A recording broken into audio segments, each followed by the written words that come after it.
Hey there guys, welcome back to another Monster Super League video. It's your boy Odin, and today we're going to be doing another Astromon review, and we're going to be taking a look at the Yakshas or Yakshinis, otherwise known as Kuberas, and we're going to talk about where they are best suited for each typing and role, and which one you guys should prioritize in building if you do manage to pull one. We're going to go ahead and get started with the fire type. The fire type is a defender type, and she is mainly a Titansmon. She comes with 30,000 HP, 2300 attack, 3000 defense, and almost 1900 recovery. She looks pretty good. Her variant is not too bad.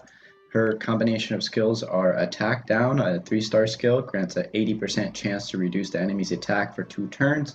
And 5-star skill is Blind, grants a 70% chance to blind the enemy for 3 turns. Again, the combination of skills there purely makes her Titansmon. With the latest Astromon balance update, she actually became really good. She has a higher chance for attack down and a fairly decent chance for the blind. Skill booked, I believe it goes up to 100% blind and 80% chance to reduce the enemy's attack for 3 turns. And you can basically check that once you manage some skill books, manage to get some skill books. The leader skill is Death Blow, increases allies' critical hit damage by 40 to 45%, so extremely usable. It's not restricted to Arena, Challengers Arena, CVC, or Clan battles. It actually applies for everything. So a really good leader skill to have. I highly recommend you guys to build at least one of her for the Titans, especially if you're lackluster in blind for the light titan. She can be very useful there. She can also be used in the wood colossus for the debuffs there, but more than likely you're going to be focusing on higher DPS or higher damage dealing mons to take out the colossus. But if you're going the slower route, she is a pretty decent fit. All in all, she has really good stats around for a defender type.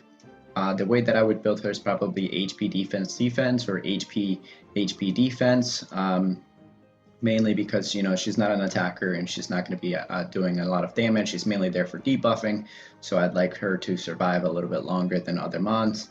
As you guys can see, I do have one of her, and I have mine in a conviction set, and I do use her for the wood titan as well as the light and dark titans. So she is really good, I'd probably say one of the better Titans mons because of the combination of skills there.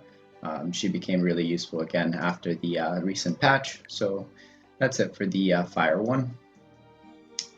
Once we go to the end and we basically cover them all, I'll tell you guys which ones I think you should prioritize in building, but for now we're just going to go ahead and review them all.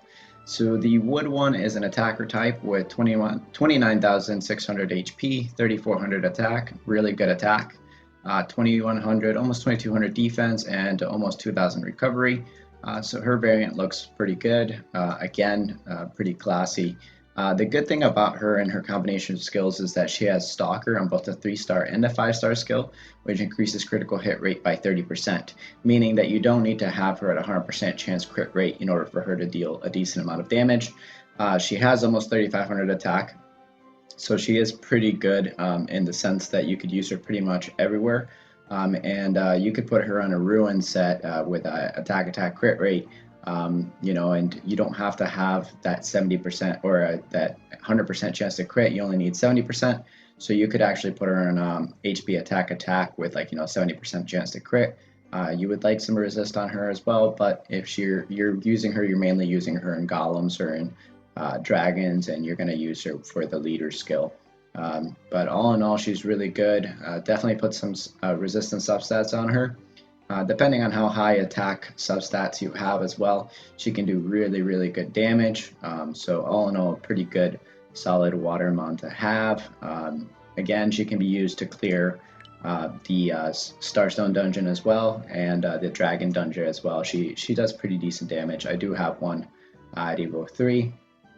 And that's pretty much it. The way you want to build her again is mainly on that ruin set, but you could put her on an intuition set on an HP attack, as long as you have 70% chance to do some criticals. She should be pretty good. So pretty good mon to have overall as well. And we're coming up to the wood one, which is arguably the best of the RGBs. My personal favorite, I'd say, just because she has a lot of good use in Tower of Chaos.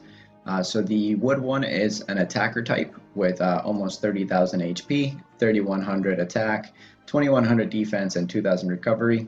Pretty decent stats for a Nat 4. Her variant's actually really nice. I do like the look of her, and I do have two wood ones actually. One is a variant. Actually, both of mine are variants now. I'm pretty sure I have both of mine as variants. Anyways, so for the 3-star skill, it's critical hits have a 100% chance to put the enemy to sleep for 2 turns. That's actually a pretty useful skill to have in both the arena and in Challenger's Arena. You can use her to pretty much climb up to the hero's level pretty quick. The 5-star skill is Hunter, increases critical hit damage by 50%, and that comes really handy both in Arena, CVC, and Tower of Chaos. She can also be used for the Wood Colossus or for the the wood golems. But all in all, she's not going to be your best woodmon for that. You'd probably want to bring someone else, just because the 3-star skill sleep is only effective in Arena as well as in Tower of Chaos. But all in all, one of the I would say probably 5-star rated monsters for Tower of Chaos. Especially if you have a variant type of her. I have a variant level 6 as well, so I have 45% chance to critical hit. So all in all, a really solid mon. I definitely recommend you guys to pick her up if you manage to get the selection card for the Nat 4s. If you don't have a Wood Yaksha, she's probably going to be your best bet next to the Water Shura for Tower of Chaos. Content-wise, she can be used pretty much anywhere thanks to her leader skill.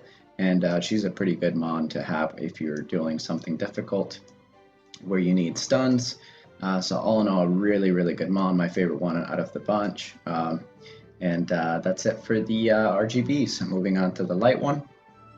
Oh, for the Kuberas, the way that I would build her, obviously you kind of need to have a 100% chance to crit. So you want to put her on a crit attack, or you could also put her on a HP attack crit rate if you want her to survive a little bit longer in Tower of Chaos, but attack crit rate is pretty much sufficient. She'll pretty much do a decent amount of damage along with some other mons like Dark Atito. So all in all, a really good combination there. You probably want to keep her solidly on a Ruin set or Valor set or Intuition set in that order, but you can put her on a Conviction set if you find yourself getting hit too many times and you want some extra survivability. But all in all, you want to put her in a Valor or a Ruin set for sure. And that's it for the wood one. Moving on to the light one. And I just recently managed to pull one of the light ones. And I'm definitely excited to build her up. I think I already passed her here. She has a pretty decent combination of skills to use pretty much everywhere in the game. Let me see if I can find her here so I can show you the stats first. Here she is. I have mine on Evo 2. I just haven't been able to build her to Evo 3 yet because I haven't been able to find too many of her during the summon events. So she is an attacker type with 30,600 HP, almost 3,300 attack, 2,300 defense, and 1,900 recovery. So she does have a pretty nice set of health hit points, which means that she can take a couple of hits. She has a really good defense, 2,300 defense, so a little bit higher on the defense end for the attackers, and she does have a decent amount of attack for an attacker as well. So she is a solid Nat 4 Lightmon, and her skill set is actually really good. She comes with defense down on the 3-star skill, and it grants a 70% chance to reduce the enemy's defense for 3 turns, and the 5-star skill is Predator, increases damage dealt by 30%. Because she is a light type, she's going to get hit really hard by Dark Bonds, so you don't want to use her too much in Arena for defense, but you could definitely use her for offense. Again, that leader skill combination makes her very, very useful, especially with defense down. She could be a really good mon to have in Dragons or in Golems, Starstone Dungeon, and also in the Colossus. You could use her in Titans as well, but the 5-star skill doesn't really work that well with the Light Titan.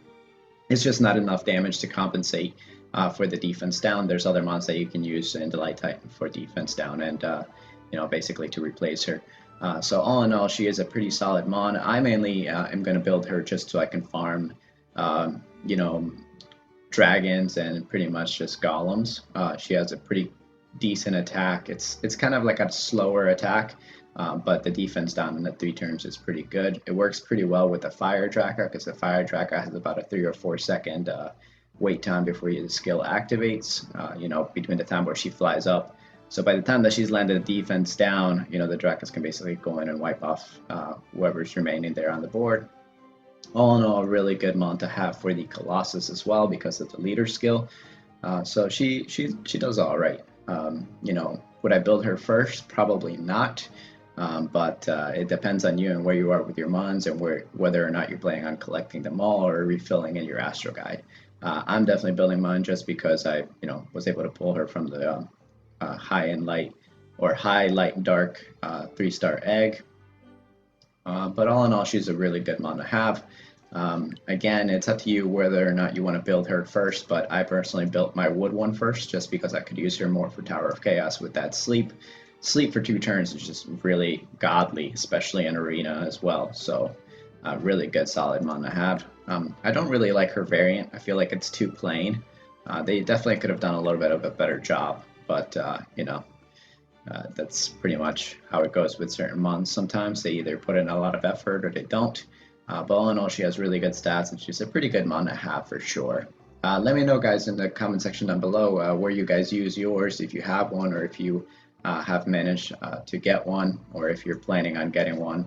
I know some people like to buy the packs to do the card selector. I'm not one of those, but I did manage to get one from the eggs.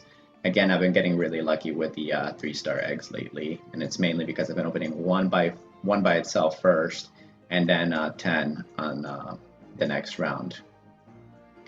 And let's see if we can find a dark one here. Here she is. The dark one is a balance type with 30,700 HP, 2,600 attack, 2,500 defense, and 2,300 recovery. Her variant actually looks really nice. She almost looks like a dark Akuma from Street Fighter. So all in all, she looks pretty decent. I would definitely like to get my hands on one of the dark ones, mainly just to fill out the Astro Guide though, because her 3-star skill and her 5-star skill are not that great. Her 3-star skill grants a 100% chance to restore 10% of allies' HP when attacking. So she's going to heal your team. If there's 4 enemies on the squad, you know, generally she would do 10% for each one of those, but it is single attack on the 3-star skill. So she's only going to be healing for 10% to your squad. So use-wise, probably in CBC and in Arena or in Challengers Arena, she is a balance type monster. You could put her on defense, especially because the 5-star skill is silence, grants an 80% chance to silence the enemy for 2 turns. But silence is not that useful right now, especially because, you know, there's a lot of mons out there that will basically kill you on the first round on the 3-star skill if they have high attack, especially if it's a light mon. And light Draka is a thing. People do use light Draka, especially in the higher tier and game content. So if you're high up there in the Challengers Arena, you will see some light Drakas.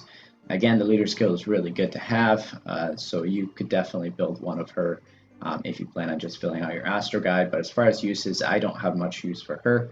Let me know in the comment section down below where you would use her, or if you have one, you know, where you think she fits best, and which gem set you think fits best for her.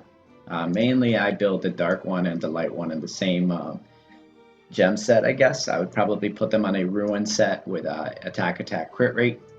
I could also put them on an HP attack crit rate on a ruin or valor set, but those are probably going to be the two that you use the most. If you're putting the dark one on a defense team in Arena, you definitely want to build her more tanky, so you might want to use either a pugilist or a conviction set with, you know, high resist, maybe like 60-70% chance to resist. So, you know, it depends on you and your gems and where you're at, if you can manage to do that.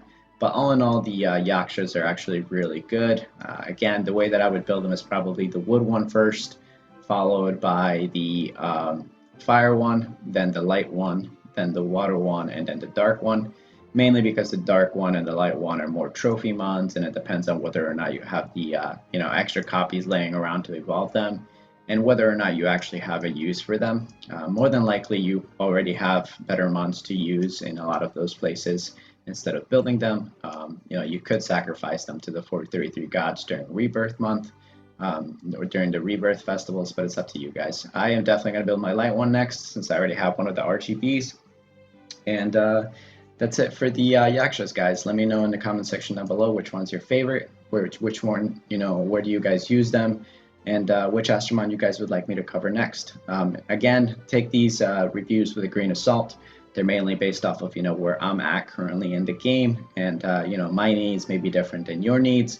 And by no means am I a pro, guys. So if you have any suggestions or comments in the section down below where I can improve, or places where you guys think the Astromon could be used better, just let me know down below, and maybe I can do a showcase with your suggestions if you guys prefer some of that.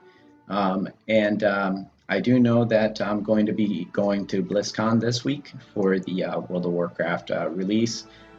So I will not be loading a video this weekend. If I do, it will probably be on Sunday. So I apologize if I can't load a video until then. But let me know, guys, which Astromon you guys would like me to review next.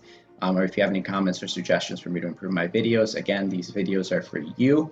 And I appreciate any positive or negative feedback. It's up to you guys, whatever you guys would like to do. Consider leaving a like and subscribing to my channel if you guys enjoy my content. And I will catch you guys on the next video. Have a good weekend, guys. And good luck on your clan festival summons. I'm going to try to do mine. I'll try to record it, but it depends on where I'm at BlizzCon this weekend. Alright, guys. I'll catch you guys on the next video.